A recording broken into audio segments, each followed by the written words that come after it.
kota Palu, Sulawesi Tengah diguncang gempa magnitudo 6,7. Guncangan gempa membuat warga panik berhamburan.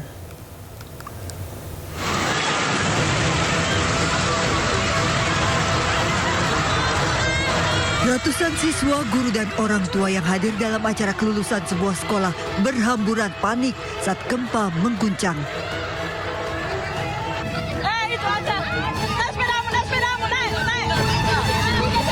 Di lokasi lain, warga panik berhamburan keluar dari rumah dan berusaha menuju dataran tinggi setelah mendengar kabar air laut surut. Tenaga medis, pasien dan keluarganya berusaha menyelamatkan diri keluar dari RSUD Sulawesi Barat menuju area terbuka setelah gempa mengguncang. Gempa berkekuatan magnitudo 6,7 mengguncang Palu, Sulawesi Tengah namun dirasakan di sejumlah daerah termasuk di Sulawesi Barat. Gempa di kedalaman 10 km merupakan gempa dangkal tidak berpotensi tsunami. Gempa diakibatkan pergerakan sesar Sausu. Ya, di wilayah situ memang di daerah Palu itu banyak sekali sumber gempa atau sesar-sesar aktif seperti di sesar Sauso, di situ ada sesar Ampana, ada sesar Palu Koro, itu banyak sekali, dan tentunya dengan sesar-sesar aktif ini biasanya tidak memicu aktivitas sesar di sekitarnya ya. Jadi misalkan nanti memicu sesar di sekitarnya bukan berarti nanti akan memicu gempa yang lebih besar. Tentunya nanti hanya memicu gempa-gempa kecil saja. Dan kita masih memonitor, kita evaluasi terus aktivitas gempa susulan, distribusinya kemana. Meski saat 2018 gempa di Palu sempat memicu likuifaksi, namun hingga saat ini belum ada laporan terjadinya likuifaksi dan longsor. BMKG masih memonitor gempa susulan yang mungkin terjadi mengingat adanya sesar lain di kawasan Palu. Masyarakat diimbau tidak panik dan terus memantau informasi dari BMKG. Tim kontributor iNews melaporkan. Pemirsa, ratusan peserta Jalan Sehat Ricu berebut kupon undian berisi hadiah umroh di Surabaya, Jawa Timur. Sejumlah warga berdesak-desakan hingga terinjak-injak.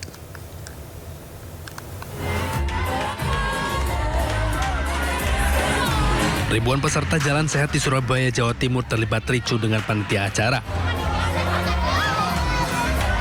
Peserta ricu akibat berebut kupon dalam peringati Tahun Baru Islam.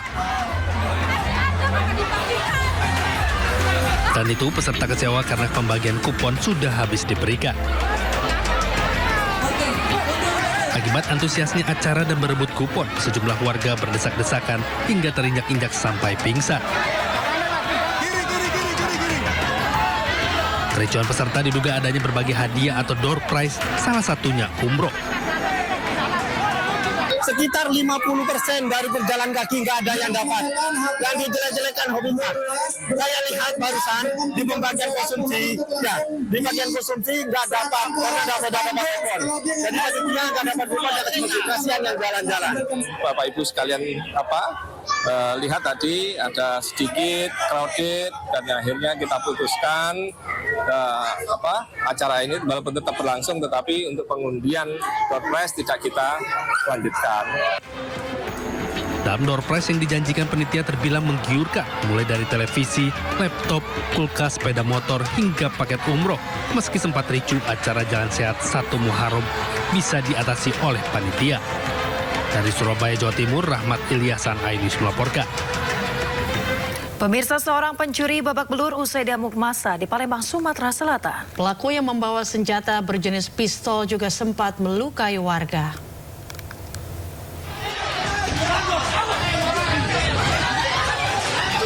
Seorang pelaku percobaan pencurian sepeda motor babak belur usai dihakimi oleh massa. Pelaku bernama Ahmad Mustafa yang kabur usai gagal mencuri sempat menakuti warga dengan senjata api. Seorang warga yang berusaha merebut pistol tersebut terluka akibat tembakan yang mengenai bagian dada hingga pinggang.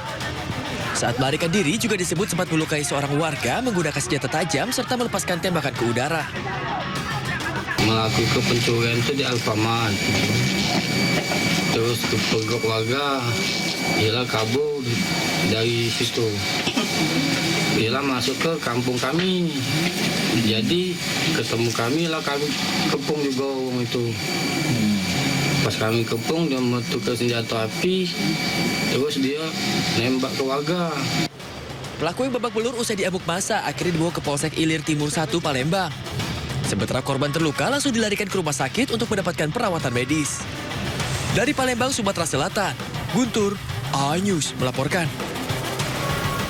Pemirsa, 2 orang pelaku pengeroyokan remaja di Jakarta Barat berhasil ditangkap polisi usai melarikan diri. Sementara korban yang sempat dirawat selama seminggu akhirnya meninggal dunia.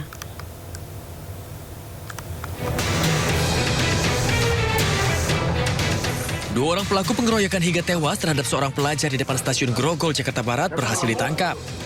Kakak dan R, yang keduanya berusia 17 tahun, ditangkap di sebuah kamar indekos di kawasan Palmerah, Jakarta Barat setelah sempat berpindah-pindah tempat untuk menghindari kejaran polisi.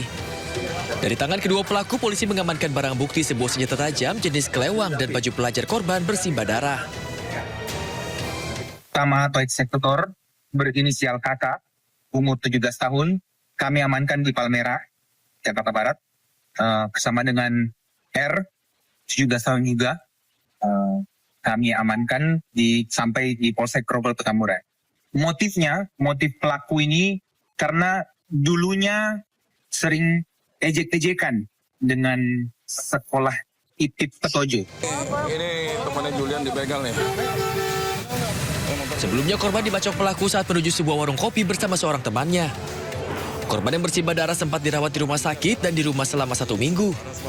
Namun usai kondisinya yang terus menurun, korban menghembuskan napas terakhirnya. Dari Jakarta, Miftahul Gani, iNews melaporkan.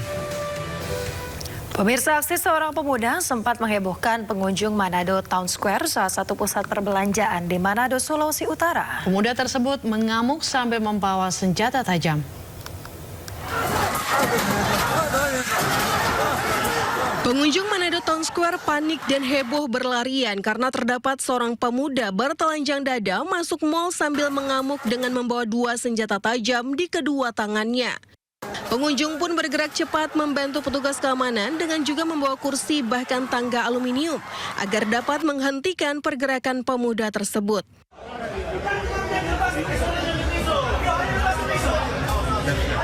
Petugas keamanan dan pengunjung berusaha menenangkan pemuda yang terus mengacungkan senjata tajamnya. Bahkan pemuda yang alami gangguan jiwa tersebut sempat diamuk massa. Tim WRC Polresta Manado bersama Dit Sabara Polda Sulut serta pihak keamanan mal dibantu sebagian pengunjung berhasil menangkap pelaku dan pemuda berinisial MS dibawa ke Mapolresta Manado.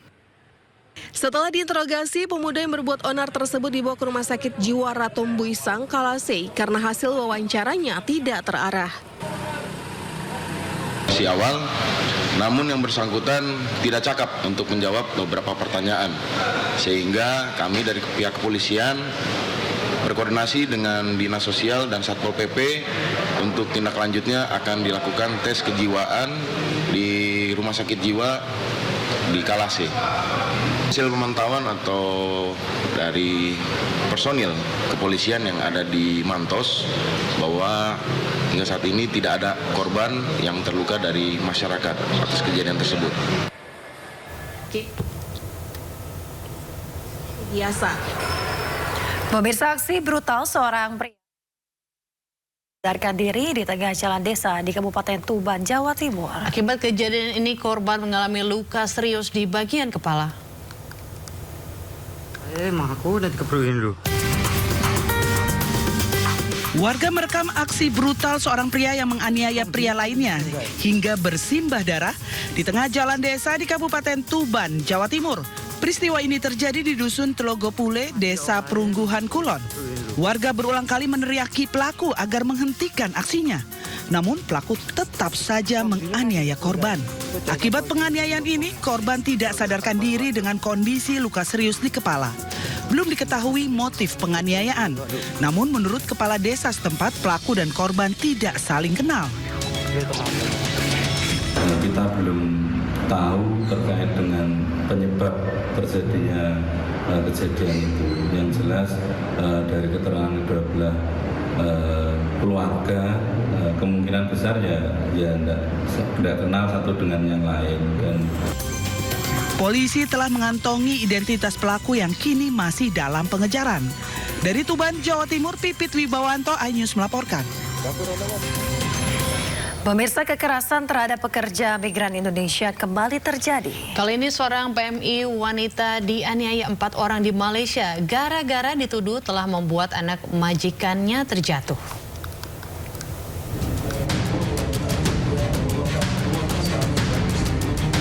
Kepolisian Johor, Malaysia akhirnya menangkap 4 pelaku penganiayaan terhadap seorang asisten rumah tangga WNI.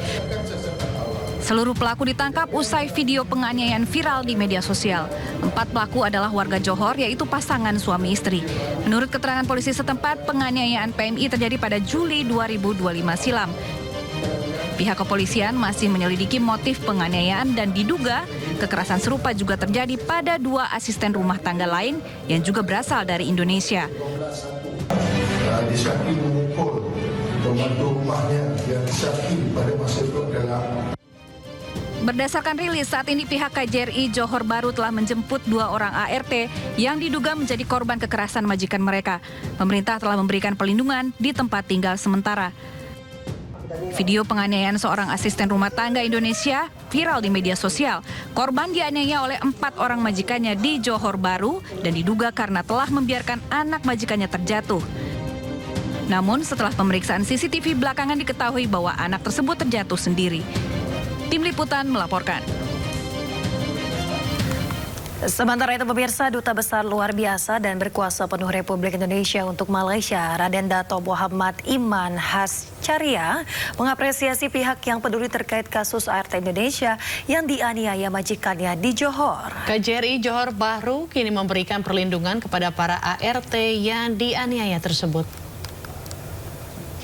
Saya ingin ucapkan terima kasih terhadap kepedulian dan respons cepat dari teman-teman semua dalam menyampaikan notifikasi kepada KBRI Kuala Lumpur dan KJRI Johor Bahru, sehingga hal ini dapat langsung menjadi perhatian kami. Kedua, dapat kami sampaikan bahwa kasus ini telah menjadi perhatian dan langsung ditindaklanjuti oleh rekan-rekan di KJRI Johor Bahru ketika mendapat laporan pengaduan pada tanggal 13 Juni dari WNI yang menjadi korban tindak kekerasan. Seiring berjalannya waktu, kasus kemudian menjadi viral dengan adanya video rekaman yang beredar. Sehingga semakin membantu kami di sini untuk mendorong berbagai pihak membantu penyelesaian kasus dengan segera dan tuntas. Apresiasi saya yang besar saya berikan kepada tim KJRI Johor Bahru yang dengan sigap memberikan bantuan perlindungan dan pendampingan kepada ketiga WNI dimaksud. Pemirsa, seorang balita meninggal dunia di Rumah Sakit Umum Daerah Syekh Yusuf Goa, Sulawesi Selatan, diduga terlambat diberikan rujukan. Ibu balita histeris di samping jasad anaknya.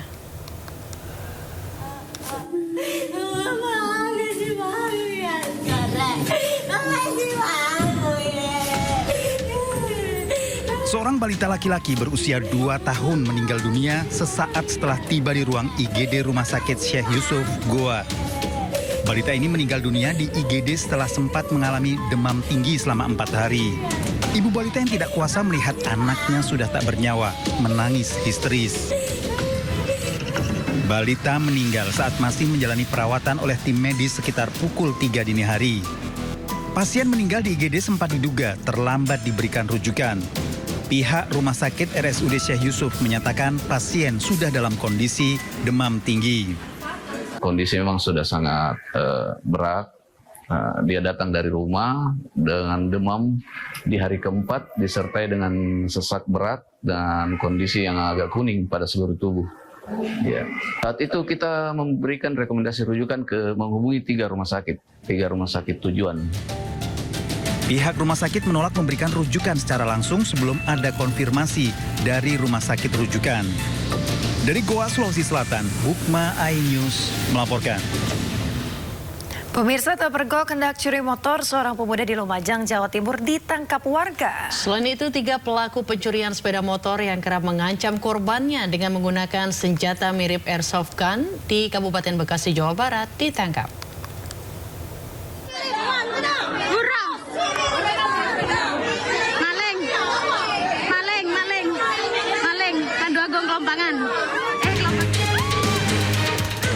Seorang pemuda diamuk massa lantaran terpergok hendak mencuri sepeda motor di sebuah acara hajatan lamaran di Kecamatan Randuwagu, Lumajang, Jawa Timur.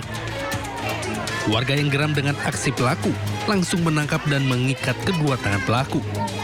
Pelaku diduga dalam pengaruh obat-obatan terlarang saat melakukan aksinya.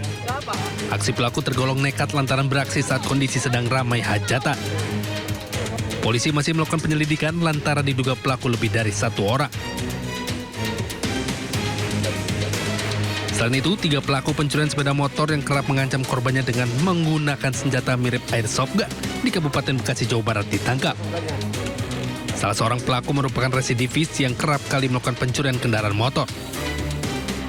Untuk sementara kita dalamin, tapi lebih dari 1 TKP. Rata-rata mereka berpindah-pindah, sementara ini yang dapat kita peroleh datanya ada sekitar 5 TKP. Kalau modusnya itu seperti apa sih, kan? Jadi modusnya itu mereka melihat kendaraan yang ada di pinggir jalan maupun yang ada dalam rumah, kemudian dengan menggunakan kunci T, mereka merusak mata kunci, kemudian mereka mengambil kendaraan tersebut. Atas perbuatannya, ketiga pelaku dijerat pasal pencurian dengan pemberatan dengan ancaman hukuman 7 tahun penjara. Tim Liputan iNews melaporkan. Pemirsa, 3 truk box terlibat kecelakaan beruntun di Lampung Selatan. 2 orang tewas akibat kecelakaan ini.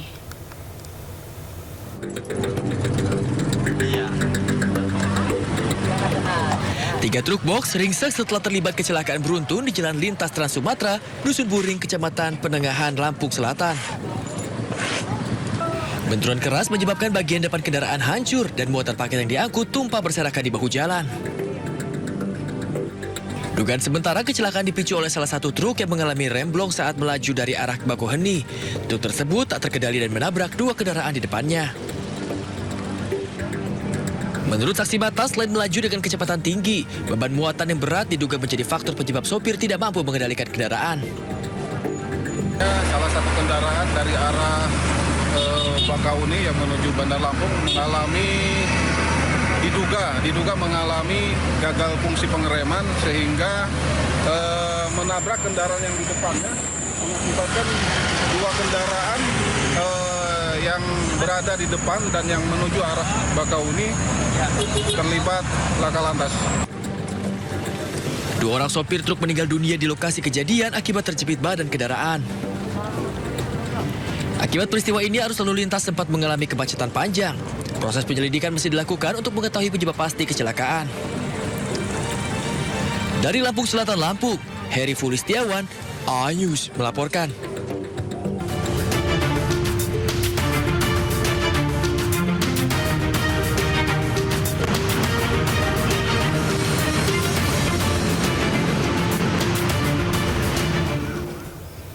Ya, pemirsa, saatnya kita simak pantauan arus lalu lintas dan kami telah terhubung dengan Bribda Jessica Renden dari NTMC Polri yang kini berada di kawasan Simpang Cililitan, Jakarta Timur. Selamat pagi Bribda Jessica, bagaimana pantauan arus lalu lintas dari tempat Anda melaporkan? Silakan. Baik, terima kasih Yasmin dan Ayu serta selamat pagi pemirsa. Pada pagi hari ini saya berada di Simpang PGC Cililitan, Jakarta Timur dan dapat kita lihat bersama untuk kondisi arus lalu lintas dari arah Cawang saat ini dalam kondisi ramai dan terlihat adanya peningkatan volume arus lalu lintas bertepatan dengan jam berangkat perkantoran. Dan dapat kita lihat bersama untuk arus lalu lintas dari arah Cawang saat ini dalam antrian menjelang traffic light, namun selepasnya pengendara dapat menempuh kecepatan normal namun cenderung.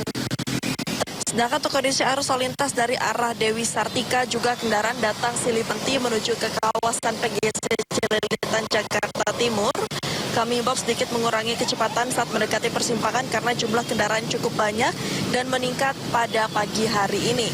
Namun untuk kondisi arus lalu lintas dari arah Dewi Sartika saat ini masih dalam kondisi perlambatan menjelang traffic light.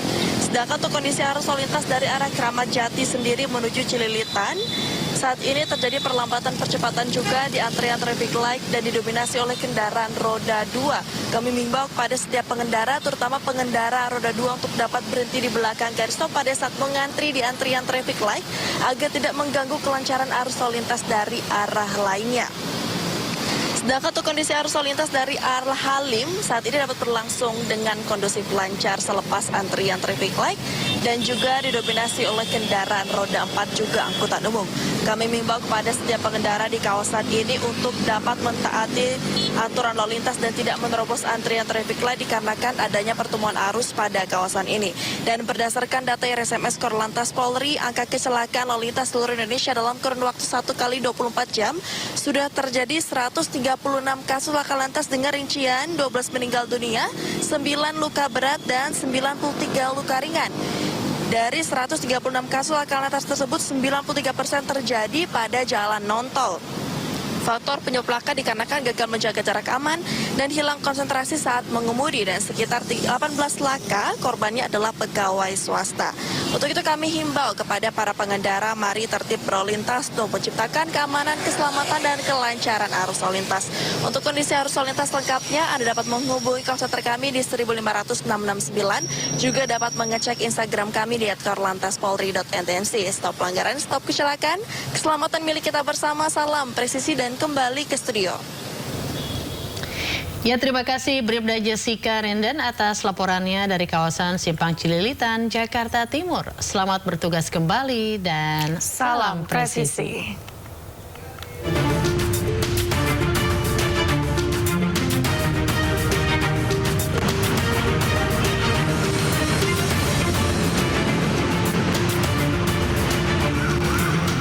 Forum diskusi publik yang digelar di UGM dihadiri Kepala BPN Nusron Wahid, Wakil Menteri Pertanian Sudaryono, dan Kepala BP Taskin Budiman Sujatmiko diwarnai ketegangan. Situasi memanas setelah sejumlah mahasiswa tiba-tiba merangsek naik ke atas panggung. Tadi, lah kamu masuk, ya udah usah. Suasana diskusi di Atrium Joglo Gelanggang Inovasi dan Kreativitas Universitas Gadjah Mada memanas. Acara itu dihadiri oleh 3 anggota Kabinet Merah Putih, yakni Menteri ATR BPN Nusron Wahid, Wakil Menteri Pertanian Sudaryono, dan Kepala BP Taskin Budiman Sujatmiko. Dalam diskusi itu, sejumlah mahasiswa menyampaikan kritik terkait isu pertanahan, dugaan penggusuran, kenaikan harga BBM non-subsidi, hingga sejumlah permasalahan yang terjadi di tanah air. Namun di tengah forum yang sudah berjalan sekitar 30-40 menit, tiba-tiba suasana memanas dan tidak kondusif, sehingga acara pun dibubarkan. Wakil Menteri Pertanian Sudaryono memberikan klarifikasi terkait insiden yang terjadi dalam diskusi tersebut. Menurutnya, sejak awal ia dan para narasumber membuka ruang seluas-luasnya bagi mahasiswa untuk bertanya maupun mengkritik kebijakan pemerintah.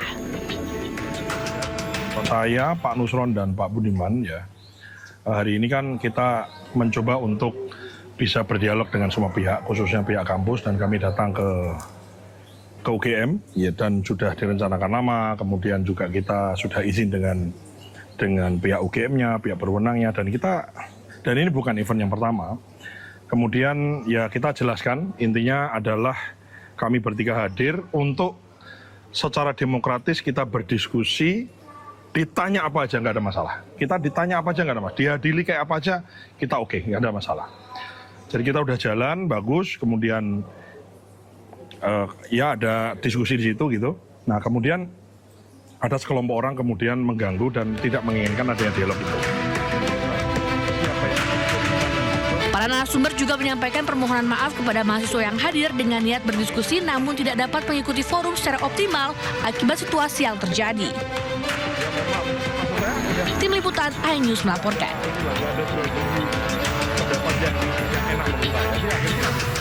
Mantan Ketua BEM Universitas Gadjah Mada periode 2025, Tio Ardianto, menjadi sorotan karena menemukan alat pelacak di mobilnya. Ini ya? Ya, betul. Wah. Teman-teman sekalian, bisa dilihat, ini adalah alat pelacak yang namanya PPX Finder. Saya tahu ini karena muncul di notifikasi ponsel saya. Kemudian tadi kita cari dan kita temukan alat pelacak ini ada di bawah kendaraan. Video yang diunggah mantan Ketua BEM Universitas Gadjah Mada periode 2025, Tio Ardianto, viral di media sosial. Dalam video ini, Tio memperlihatkan terdapat benda hitam yang menempel pada rangka bawah kendaraannya yang diketahui PBX Finder. Tio mencari alat tersebut usai muncul notifikasi bahwa ada PBX Finder yang bergerak bersamanya. Diketahui PBX Finder ialah GPS mobil untuk rental mobil yang berfungsi memantau lokasi real-time guna mencegah pencurian dan terkait aturan batas wilayah.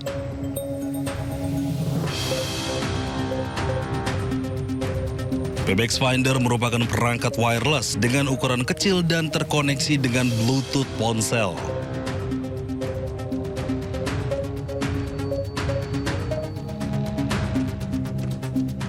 PBX Finder merupakan kategori GPS portable, memiliki kartu GSM dan mampu melacak dalam jarak ribuan kilometer dengan deviasi atau ketidakakuratan jarak kurang lebih 5 hingga 20 meter. Alat ini dapat mengirimkan sinyal GPS selama terhubung dengan jaringan seluler atau satelit dan memiliki kekuatan baterai hingga 30 hari. Namun, Tio tidak mengetahui siapa yang memasang alat pelacak ini. Meskipun terdeteksi oleh Bluetooth, tetapi Tio cukup kesulitan menemukan alat ini. Tio menduga pemasangan alat pelacak ini usai dirinya vokal menyuarakan kritik dan memimpin aksi demonstrasi bertajuk Gejayan Memanggil di Yogyakarta beberapa waktu lalu.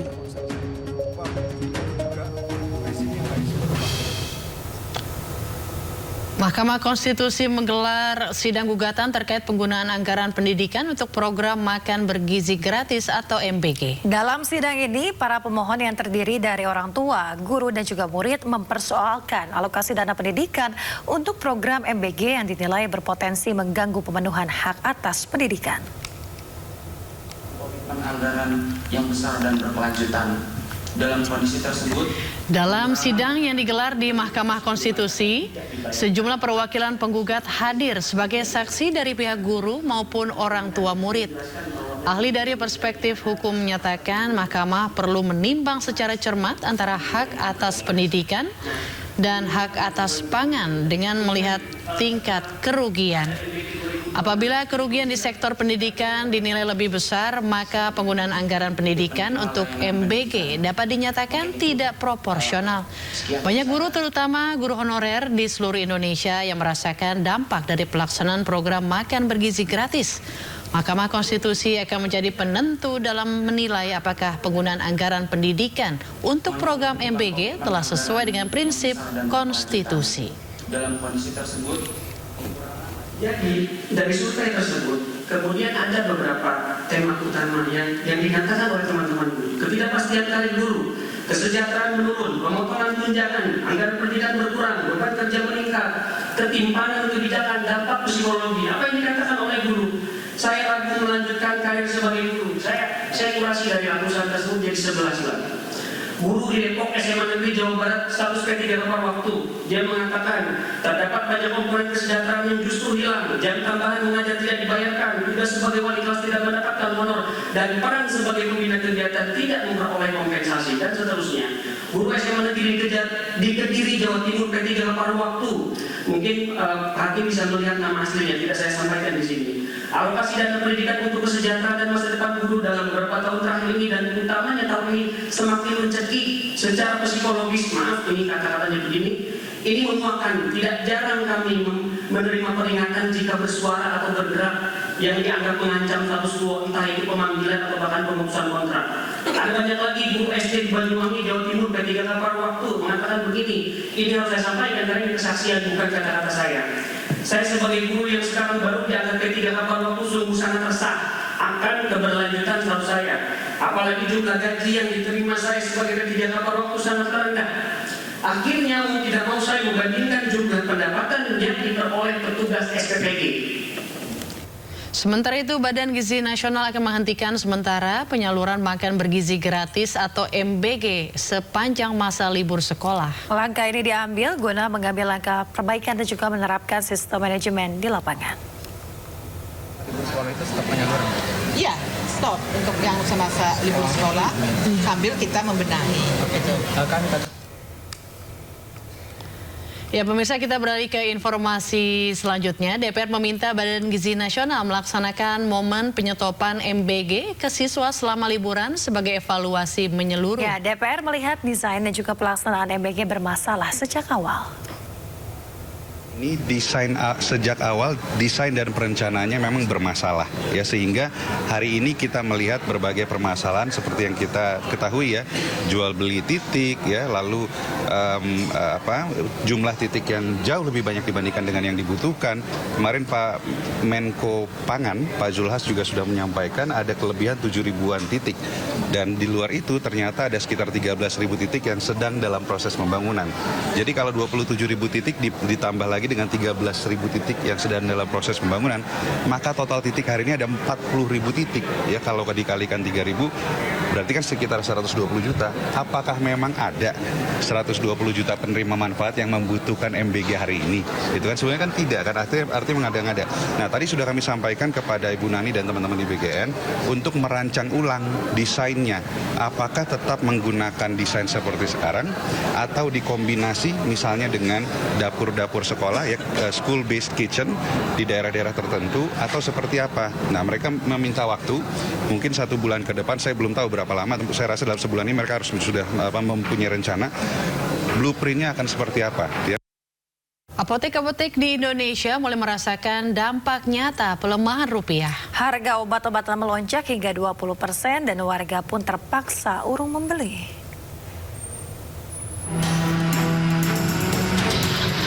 Melemahnya rupiah yang sempat menembus Rp18.000 per dolar kini terasa langsung di rak apotek berbagai penjuru Indonesia.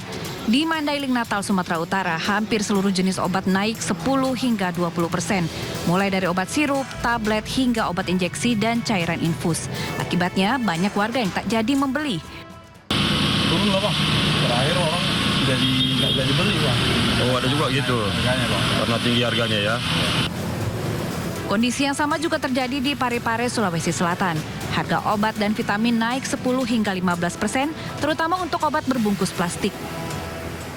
Kayak minyak-minyak gosok itu, semua obat-obat yang bebas kayak Promax, Introstop, apa semua itu kenaikan itu 5-10%. Hingga kini, Indonesia masih ketergantungan impor bahan baku obat sebesar 85 hingga 90%. Sehingga setiap rupiah melemah akan langsung berdampak pada harga obat serta vitamin. Menteri Kesehatan Budi Gunadi Sadikin menegaskan kenaikan harga obat 10 hingga 20% masih dalam batas wajar. Namun industri dilarang untuk mengambil untung di atas angka tersebut. Selain itu, pemerintah berjanji tidak akan menaikkan harga obat BPJS Kesehatan. Masyarakat berharap harga obat dan vitamin segera kembali stabil seiring upaya pemerintah untuk menjaga daya beli di tengah tekanan ekonomi global. Tim Liputan iNews melaporkan. Hingga hari ini masyarakat masih menanti harga sembako dan minyak goreng turun. Meroketnya harga-harga di pasaran tidak hanya dikeluhkan pembeli, tetapi juga pedagang yang kehilangan pendapatan mereka.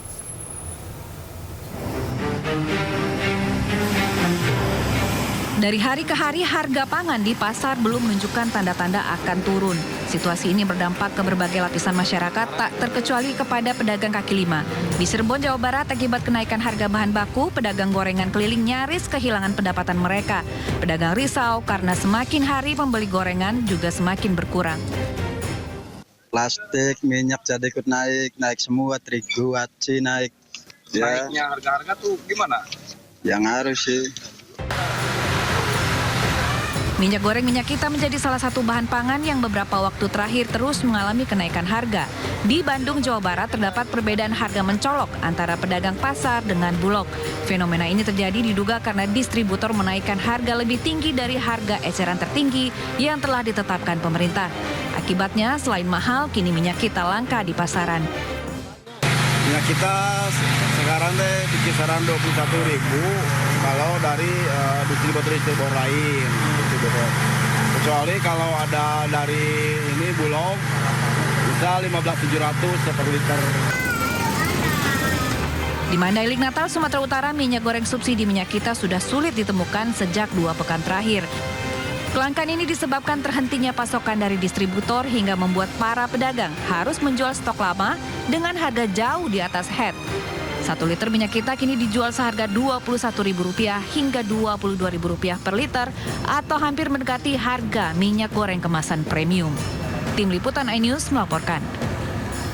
Ya, harga sejumlah komoditas bahan pokok seperti cabai dan bawang masih cenderung stabil di pasar tradisional. Ya, harga cabai dan bawang ini masih berkisar antara Rp50.000 hingga Rp70.000.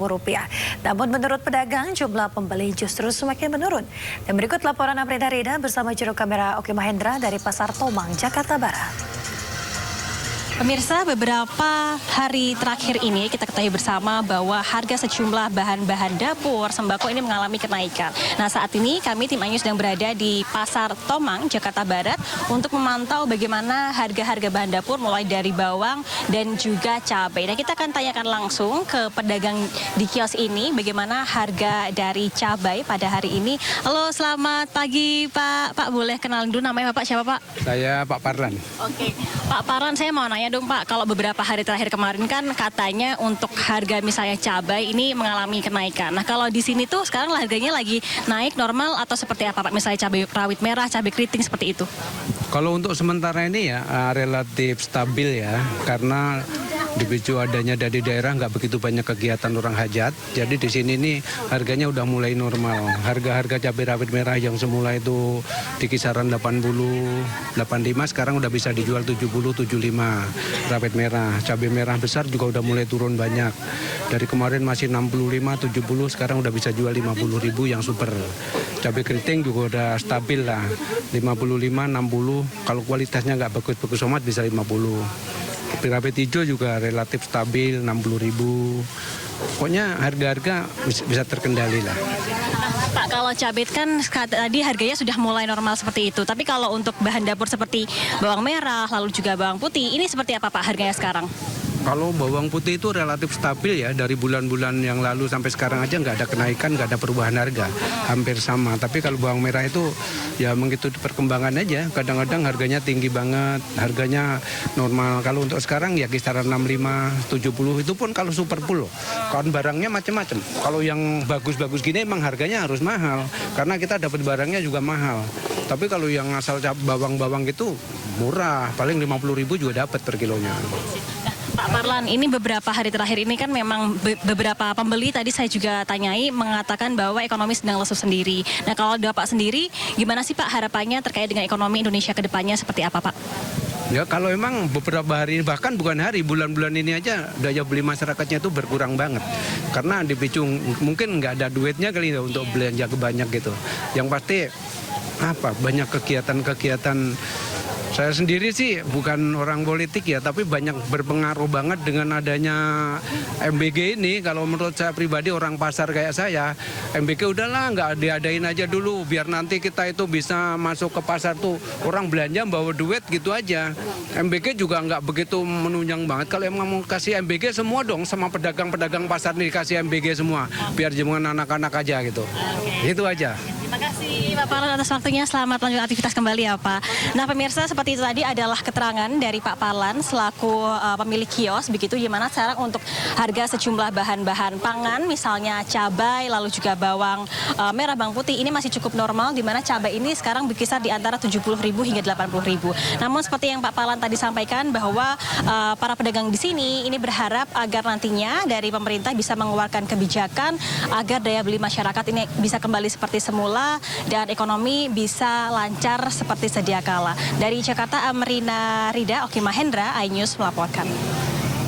Ya, kita beralih ke informasi lainnya pemirsa. Datangnya Tahun Baru Islam diperingati warga Balong Bendo, Sidoarjo, Jawa Timur dengan tradisi suroan. Ya, ratusan warga berebut hasil bumi serta melarung sesajen ke sungai sebagai bentuk syukur.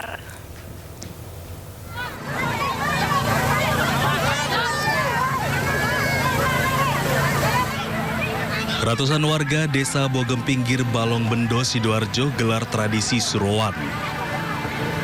Dalam tradisi ini, ratusan warga berebut gunungan tempe dan hasil bumi yang telah diarak keliling desa dari pendopo desa hingga bibir sungai Kalimas. Berebut tempe, sayur, dan buah-buahan yang dikemas gunungan dipercaya warga akan mendapatkan rezeki berlimpah, khususnya di bulan Muharram atau bulan Suro. Warga juga melarung sesajen di sungai sebagai bentuk ungkap syukur dan memohon perlindungan keselamatan. Sejumlah warga yang mendapatkan tempe dan hasil bumi yang diarak pun mengaku senang. Dapat kacang panjang, dapat tapi sudah dibawa. Dalam rangka surawan. Kami adakan setiap bulan suro, 1 suro, dan sekaligus memperingati tahun baru Hijriah. Tradisi surowan di Desa Bogem Pinggir digelar rutin setiap tahunnya setiap awal bulan Muharram atau Suro. Dari Sidoarjo, Jawa Timur, Pramono Putra, iNews melaporkan. Ya, sudah menjadi tradisi pergantian tahun baru Islam menjadi momen pergantian Kiswah Ka'bah. Kiswah Ka'bah yang diganti oleh tim khusus menjadi momen yang dinantikan oleh para jemaah haji dan juga umroh.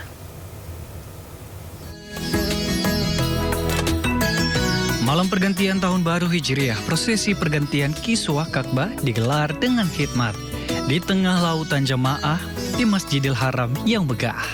Sebagai tradisi menyambut tahun baru Hijriah, pergantian Kiswah Ka'bah menjadi simbol penghormatan terhadap bangunan suci yang menjadi kiblat umat Islam di seluruh dunia. Proses pergantian kiswah atau kain penutup Ka'bah di Masjidil Haram Mekah mulai dilakukan sejak Senin petang waktu Arab Saudi. Usai sholat Isya, sebuah truk pembawa kiswah tiba di pelataran Masjidil Haram. Kain sutra seberat 1,3 ton ini kemudian diangkut bersama-sama oleh ratusan petugas menuju area tawaf. Proses menaikkan kiswah baru dilakukan secara bertahap di setiap sisi bangunan. Pergantian kiswah dilakukan dengan penuh ketelitian oleh petugas yang telah mendapatkan pelatihan khusus. Kiswah yang baru dipasang dibuat menggunakan sutra berkualitas tinggi berwarna hitam. Kiswah dihiasi kaligrafi ayat-ayat Al-Quran yang disulam menggunakan benang emas dan perak. Pada awalnya kiswah diganti pada 9 Zulhijjah atau saat jemaah haji melaksanakan wukuf. Namun sejak tahun 2022 lalu, jadwal mengganti kiswah diganti menjadi tanggal 1 Muharram. Dari Mekah, Arab Saudi, Ika Kusuma, Eti Juwitasari, MCH 2026 melaporkan.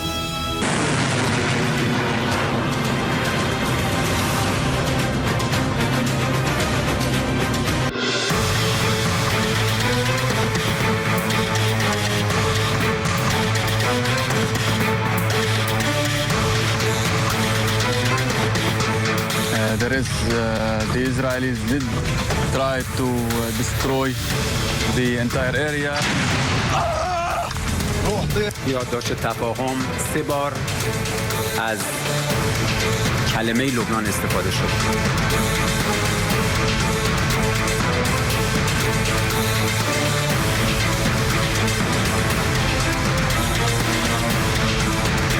که از قبل دادیم این اتفاقاتی که رخ داده به خاطر خیالاتی بود که داشتن. چرا تو مملکت در رابطه با اداره עם הסכם, בלי הסכם, לאיראן לא יהיה נשק גרעיני. לא היום.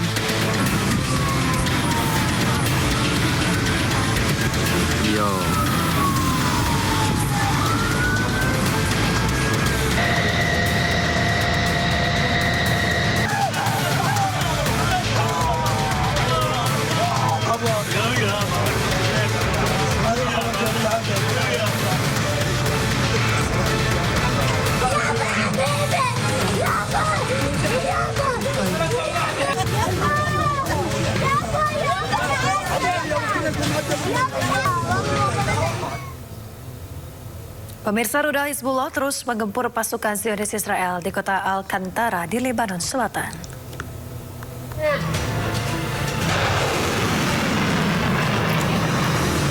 Pejuang Hizbullah meluncurkan 2 rudal khusus untuk menyerang pasukan Zionis Israel di Lebanon Selatan. Rudal-rudal pejuang Hizbullah menargetkan tentara Zionis Israel. Israel terus melakukan gempuran terhadap Lebanon hingga menyebabkan ribuan orang tewas di tengah dampaknya Iran dan Amerika Serikat.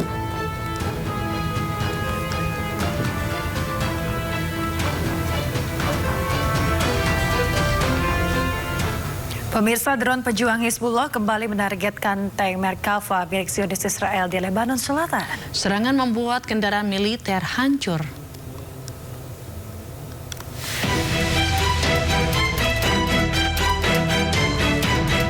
Pesawat tidak berawak atau drone Ababil milik pejuang Hizbullah kembali menargetkan kendaraan militer Israel di Lebanon Selatan. Kali ini, tank Merkava milik Israel hancur setelah diserang drone Hizbullah. Serangan drone Hizbullah banyak menargetkan kendaraan militer dan tentara Israel yang berada di wilayah pendudukan Lebanon Selatan. Israel sendiri mengaku kewalahan menghadapi serangan drone Hizbullah. Sejumlah cara dilakukan untuk menghalau drone Hizbullah, termasuk menggunakan pelindung jaring.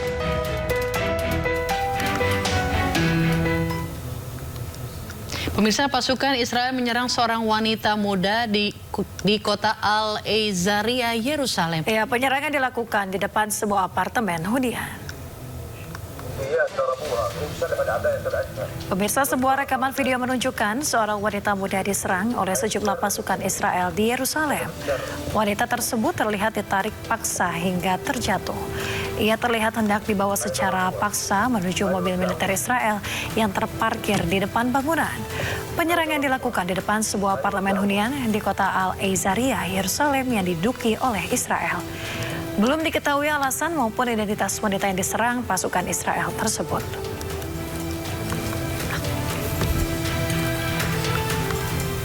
Pemirsa, jelang kesepakatan damai antara Iran dengan Amerika Serikat, Israel terus melancarkan serangannya ke Lebanon Selatan. Kali ini Israel menargetkan jurnalis yang sedang bertugas. I'm in Kfar Tibnit area. I just arrived to... Seorang jurnalis dan koresponden perang Press TV, Hadi Hotai, terluka akibat serangan drone Israel.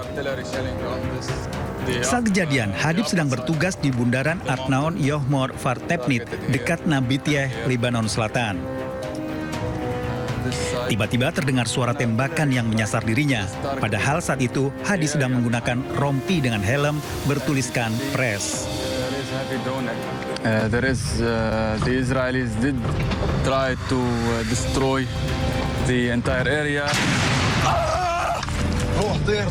Serangan ini membuat Hadib tergeletak di jalan. Hadi pun terkena 6 pecahan peluru. Ay! Ay! Ya Ali! Ay!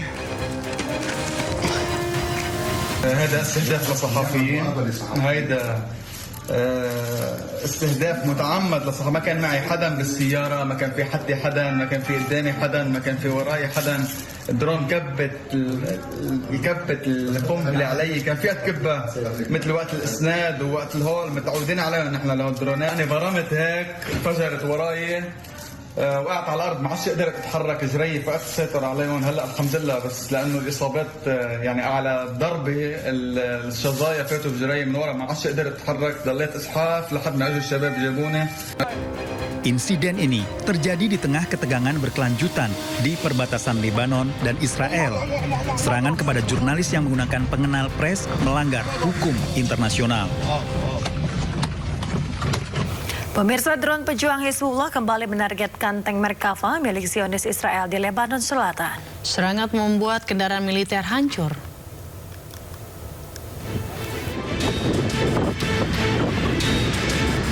Militer Israel meluncurkan serangan udara yang menghantam sebuah apartemen hunian di daerah Goberi, pinggiran selatan Beirut, Lebanon.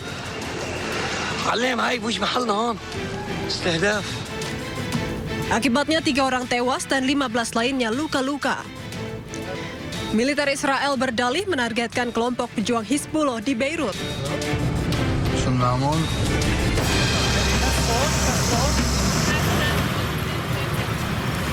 Merespons serangan Israel ke ibu kota Lebanon, Presiden AS Donald Trump mengatakan serangan tersebut seharusnya tidak terjadi. Ia juga menyebut serangan berlangsung di tengah negosiasi damai yang dinilai sudah sangat dekat mencapai kesepakatan dengan Iran. And I didn't like Syria. I didn't like where 2 hours before we're signing the agreement that there was an attack in Lebanon, in Beirut. It was right in. It wasn't like in the southern side, and it was in Beirut. I did not like that. I let them know that. I didn't like it, not at all. But I think that Syria, he's pulled that country together amazingly quickly. He's very capable. Serangan Israel juga menyebabkan kerusakan parah pada bangunan dan toko-toko di pinggiran selatan Beirut. Tim darurat dan personal tentara Lebanon telah dikerahkan untuk melakukan evakuasi. Perdana Menteri Israel Benjamin Netanyahu dan Menteri Pertahanan Israel Katz mengklaim bahwa IDF melakukan serangan terhadap target Hizbullah di Beirut sebagai balasan atas tembakan yang diarahkan ke wilayah Israel. Pemirsa, meski Amerika Serikat Iran telah umumkan kesepakatan damai, Israel tetap bersikeras mempertahankan pasukannya di Lebanon. Perdana Menteri Israel Benjamin Netanyahu menyebut Israel tetap pertahankan pasukannya dengan dalih untuk melindungi keamanan negaranya. Amerika Serikat dan Iran telah mengumumkan sepakat untuk menghentikan perang di Timur Tengah. Meski begitu, Israel tetap bersikeras tidak ingin menarik pasukannya dari zona keamanan di wilayah Lebanon. Perdana Menteri Israel Benjamin Netanyahu menyebut Israel tetap mempertahankan pasukannya dengan dalih untuk melindungi keamanan negaranya. הקמנו רצועות ביטחון עמוקות סביב מדינת ישראל. עשינו זאת בעזה, בלבנון, בסוריה, שם אגב חיסלנו את כל הנשק של צבא אסד, שהיה חוליה מרכזית בציר הרשע. ואני רוצה להעביר, אנחנו נישאר ברצועות הביטחון ככל שידרש כדי להגן על המדינה שלנו. כי אחרי ה-7 באוקטובר קבעתי עיקרון פשוט. ישראל לא תאפשר לארגוני טרור לחנות על גבולותינו. לחתור במנהרות טרור לתוך שטחנו. להיערך לטבח קרוב לאזרחינו. Padahal salah satu poin kesepakatan damai AS dan Iran termasuk penghentian permusuhan di Lebanon. Diketahui Netanyahu berencana mengadakan pertemuan kabinet keamanan dalam waktu dekat untuk membahas kesepakatan tersebut. Menurut informasi resmi pejabat Lebanon, militer Israel telah melanjutkan serangan di Lebanon sejak 2 Maret yang menewaskan lebih dari 3.700 orang dan melukai 11.600 lainnya. Pemirsa, Menteri Luar Negeri Iran Abbas Araghchi mengatakan penghentian pertempuran di Lebanon sebagai prasyarat kesepakatan damai dengan Amerika Serikat. Hal ini disampaikan di markas Kementerian Luar Negeri Iran pada Selasa dalam pertemuan dengan para duta besar dan kepala misi diplomatik di Teheran.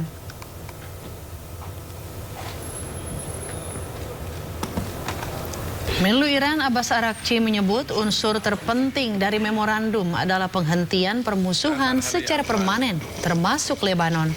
Ia juga menegaskan setiap serangan militer di masa mendatang oleh Israel terhadap Lebanon atau pendudukan berkelanjutan atas tanah Lebanon akan menjadi pelanggaran terhadap memorandum ini.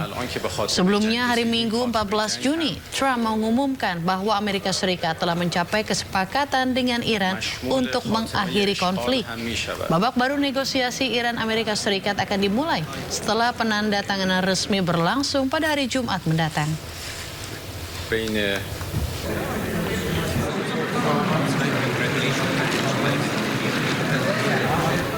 Pemirsa, sejumlah keluarga Lebanon yang mengungsi kembali ke rumah setelah kesepakatan antara Amerika Serikat dan Iran.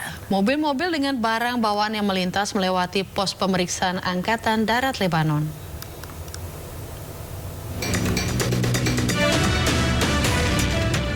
Keluarga-keluarga Lebanon yang mengungsi kembali ke rumah setelah AS Iran sepakat damai. Para pengungsi yang berlindung di kota Sidon, Lebanon Selatan mulai kembali ke desa dan kota mereka di distrik Nabatiyeh pada hari Senin. AS dan Iran mengumumkan sepakat untuk menghentikan operasi militer di semua lini, termasuk Lebanon. Mobil-mobil yang syarat dengan barang bawaan terlihat melintas di Haboj dan sepanjang jalan Zafna Nabatiyeh, melewati pos pemeriksaan Angkatan Darat Lebanon di Kafruman.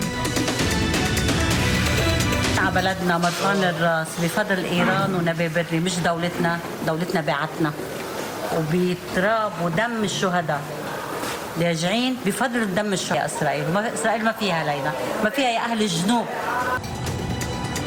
Mobil, bus, dan truk kecil yang berisi barang-barang melintasi jembatan saat pengungsi kembali ke rumah mereka. Warga Lebanon tampak lega dan gembira, sementara bendera Hizbullah dan Gerakan Amal berjajar di beberapa bagian rute.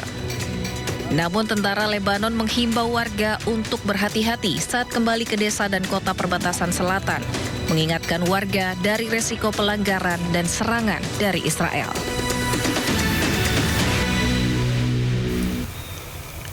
Pemirsa, warga Iran berunjuk rasa mendukung pemerintah di Kermansyah, Iran pada Senin malam. Aksi dukungan berlangsung usai Amerika Serikat dan Iran mengumumkan kesepakatan damai.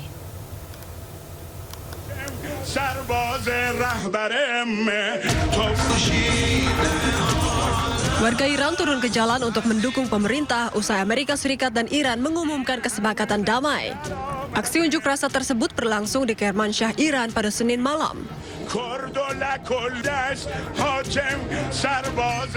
Mereka beramai-ramai menyorakan dukungan sambil mengibarkan bendera dan membawa foto-foto pemimpin tertinggi Iran.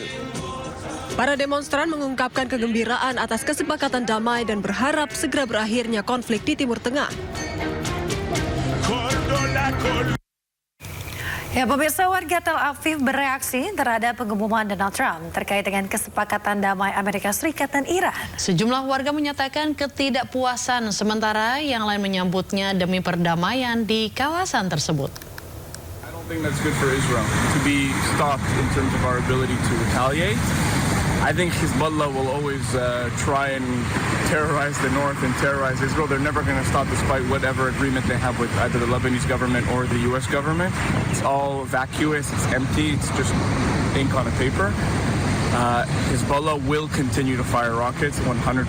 They will aim to kill civilians. They probably will end up killing more civilians and soldiers.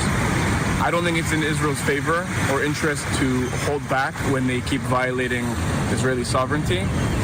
I think eventually we can have a peace deal with Lebanon, but their government has to have more control over the huge power difference between the Lebanese people and Hezbollah.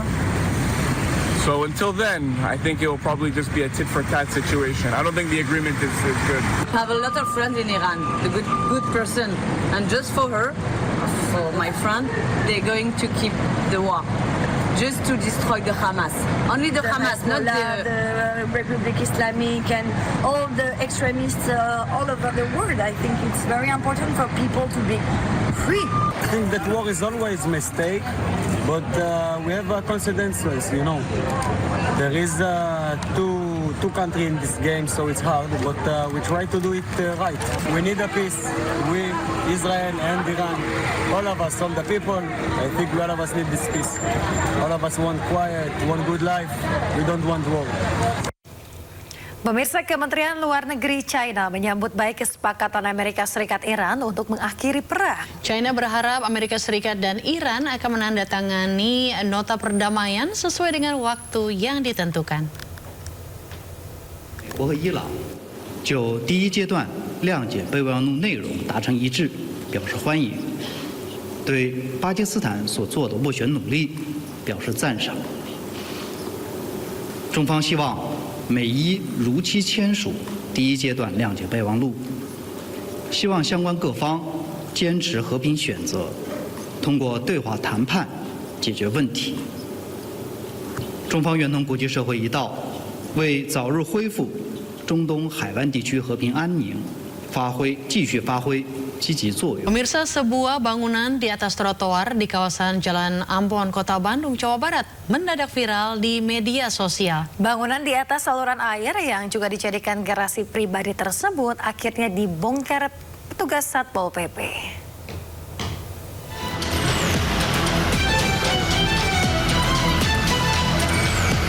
Bangunan di atas trotoar yang diduga dijadikan garasi pribadi di kawasan Jalan Ambon, Kota Bandung ini viral di media sosial dan memicu sorotan publik. Sebagai langkah tegas, Pemkot Bandung langsung menerjunkan sejumlah petugas Satpol PP untuk membongkar bangunan permanen tersebut. Pengen tahu gitu ya, trotoar ini dibangun itu Agustus tahun lalu. Ini dibangun ini saya bilang zaman Covid. Meski sempat mendapat pembelaan dari pemilik bangunan, namun petugas tetap meratakan bangunan tersebut. Pengurus RW setempat membantah bangunan itu sebagai garasi pribadi. Menurutnya, bangunan itu dibuat hasil swadaya warga untuk menyimpan kendaraan pengangkut sampah atau triseda milik lingkungan dan sudah mendapatkan izin dari pihak kelurahan hingga kecamatan setempat. Saya juga minta maaf sekali. Itu memang kesalahan saya. Ya toh, saya salah, betul. Tapi saya minta maaf dengan itu. Tujuan saya tidak ada saya memanfaatkan bagaimana, tidak. Saya hanya ingin pelayanan. Arahan langsung dari Pak Kasat maupun Pak Kasat mendapatkan dari Pak Wali Kota. Jadi kita melakukan pembongkaran. Tadinya kita melakukan sudah, sekarang pihak RW bongkar sendiri lah. Tapi ternyata kan juga minta waktu dan seterusnya. Kami juga tidak diberi banyak waktu begitu ya, sehingga sekarang kami lakukan pembongkaran paksa. Langkah ini diharapkan menjadi solusi agar fasilitas penunjang kebersihan tetap dapat digunakan tanpa melanggar ketentuan pemanfaatan ruang publik. Dari Bandung, Jawa Barat, Billy Maulana Fingkran, iNews melaporkan. Pemirsa, Kota Palu, Sulawesi Tengah diguncang gempa magnitudo 6,7. Guncangan gempa membuat warga panik berhamburan.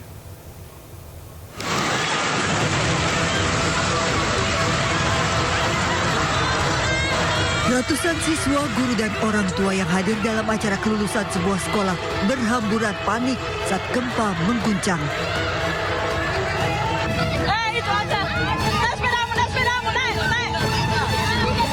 Di lokasi lain, warga panik berhamburan keluar dari rumah dan berusaha menuju dataran tinggi setelah mendengar kabar air laut surut.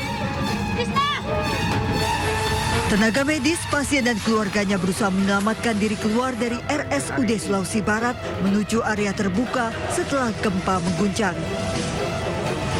Gempa berkekuatan magnitudo 6,7 mengguncang Palu, Sulawesi Tengah namun dirasakan di sejumlah daerah termasuk di Sulawesi Barat. Gempa di kedalaman 10 km merupakan gempa dangkal tidak berpotensi tsunami. Gempa diakibatkan pergerakan sesar Sausu. Ya, di wilayah situ memang di daerah Palu itu banyak sekali sumber gempa atau sesar-sesar aktif seperti di sesar Sausu, di situ ada sesar Ampana, ada sesar Palu Koro, itu banyak sekali dan tentunya dengan sesar-sesar aktif ini biasanya tidak memicu aktivitas sesar di sekitarnya ya.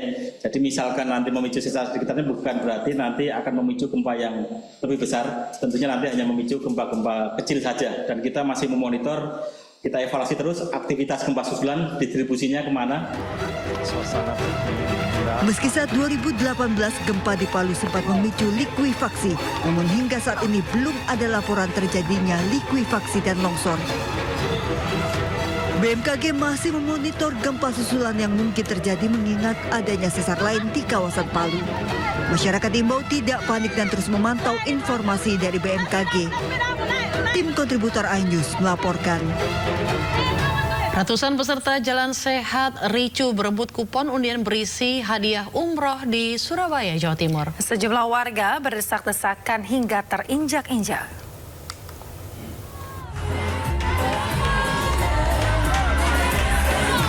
Ribuan peserta Jalan Sehat di Surabaya, Jawa Timur terlibat ricu dengan panitia acara. Peserta ricu akibat berebut kupon dalam peringati Tahun Baru Islam. Dan itu peserta kecewa karena pembagian kupon sudah habis diberikan. Akibat antusiasnya acara dan berebut kupon, sejumlah warga berdesak-desakan hingga terinjak-injak sampai pingsan. Kericuan peserta diduga adanya berbagai hadiah atau door prize, salah satunya umroh. Sekitar 50% dari berjalan kaki nggak ada yang dapat. Yang dijelek-jelekan hobinya. Saya lihat barusan di pembagian konsumsi, ya di bagian konsumsi nggak dapat karena sudah dapat kupon. Jadi maksudnya nggak dapat kupon dan kasihan yang jalan-jalan. Bapak Ibu sekalian lihat tadi ada sedikit crowded dan akhirnya kita putuskan acara ini walaupun tetap berlangsung tetapi untuk pengundian door prize tidak kita lanjutkan. Dalam door prize yang dijanjikan penitia terbilang menggiurkan, mulai dari televisi, laptop, kulkas, sepeda motor hingga paket umroh. Meski sempat ricu, acara Jalan Sehat 1 Muharram bisa diatasi oleh panitia. Dari Surabaya, Jawa Timur, Rahmat Ilyasan, iNews melaporkan. Forum diskusi publik yang digelar di UGM dihadiri Kepala BPN Nusron Wahid, Wakil Menteri Pertanian Sudaryono, dan Kepala BP Taskin Budiman Sujatmiko diwarnai ketegangan. Situasi memanas setelah sejumlah mahasiswa tiba-tiba merangsek naik ke atas panggung. Lah kamu masuk, ya udah nggak usah. Oke, boleh space. Suasana diskusi di Atrium Joglo Gelanggang Inovasi dan Kreativitas Universitas Gadjah Mada memanas. Acara itu dihadiri oleh 3 anggota Kabinet Merah Putih, yakni Menteri ATR BPN Nusron Wahid, Wakil Menteri Pertanian Sudaryono, dan Kepala BP Taskin Budiman Sujatmiko. Dalam diskusi itu, sejumlah mahasiswa menyampaikan kritik terkait isu pertanahan, dugaan penggusuran, kenaikan harga BBM non subsidi, hingga sejumlah permasalahan yang terjadi di tanah air. Namun di tengah forum yang sudah berjalan sekitar 30-40 menit, tiba-tiba suasana memanas dan tidak kondusif, sehingga acara pun dibubarkan. Wakil Menteri Pertanian Sudaryono memberikan klarifikasi terkait insiden yang terjadi dalam diskusi tersebut. Menurutnya, sejak awal ia dan para narasumber membuka ruang seluas-luasnya bagi mahasiswa untuk bertanya maupun mengkritik kebijakan pemerintah. Saya, Pak Nusron, dan Pak Budiman, ya, hari ini kan kita mencoba untuk bisa berdialog dengan semua pihak, khususnya pihak kampus, dan kami datang ke UGM, ya, dan sudah direncanakan lama. Kemudian juga kita sudah izin dengan pihak UGM-nya, pihak berwenangnya, dan ini bukan event yang pertama. Kemudian ya kita jelaskan, intinya adalah kami bertiga hadir untuk secara demokratis kita berdiskusi. Ditanya apa aja nggak ada masalah. Kita ditanya apa aja nggak ada masalah. Dihadiri kayak apa aja kita oke, nggak ada masalah. Jadi kita udah jalan bagus. Kemudian ya ada diskusi di situ gitu. Nah kemudian ada sekelompok orang kemudian mengganggu dan tidak menginginkan adanya dialog itu. Para narasumber juga menyampaikan permohonan maaf kepada mahasiswa yang hadir dengan niat berdiskusi namun tidak dapat mengikuti forum secara optimal akibat situasi yang terjadi. Tim Liputan iNews melaporkan. Mantan Ketua BEM Universitas Gadjah Mada periode 2025, Tio Ardianto, menjadi sorotan karena menemukan alat pelacak di mobilnya. Ini ya? Ya, betul. Wah. Teman-teman sekalian, bisa dilihat, ini adalah alat pelacak yang namanya PBX Finder. Saya tahu ini karena muncul di notifikasi ponsel saya. Kemudian tadi kita cari dan kita temukan alat pelacak ini ada di bawah kendaraan. Video yang diunggah mantan Ketua BEM Universitas Gadjah Mada periode 2025, Tio Ardianto, viral di media sosial. Dalam video ini, Tio memperlihatkan terdapat benda hitam yang menempel pada rangka bawah kendaraannya yang diketahui PBX Finder. Tio mencari alat tersebut usai muncul notifikasi bahwa ada PBX Finder yang bergerak bersamanya. Diketahui PBX Finder ialah GPS mobil untuk rental mobil yang berfungsi memantau lokasi real-time guna mencegah pencurian dan terkait aturan batas wilayah.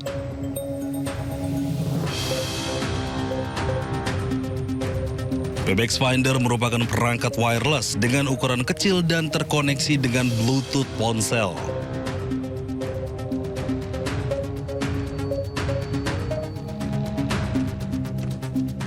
PBX Finder merupakan kategori GPS portable, memiliki kartu GSM dan mampu melacak dalam jarak ribuan kilometer dengan deviasi atau ketidakakuratan jarak kurang lebih 5 hingga 20 meter. Alat ini dapat mengirimkan sinyal GPS selama terhubung dengan jaringan seluler atau satelit dan memiliki kekuatan baterai hingga 30 hari. Namun, Tio tidak mengetahui siapa yang memasang alat pelacak ini. Meskipun terdeteksi oleh Bluetooth, tetapi Tio cukup kesulitan menemukan alat ini. Tio menduga pemasangan alat pelacak ini usai dirinya vokal menyuarakan kritik dan memimpin aksi demonstrasi bertajuk Gejayan Memanggil di Yogyakarta beberapa waktu lalu.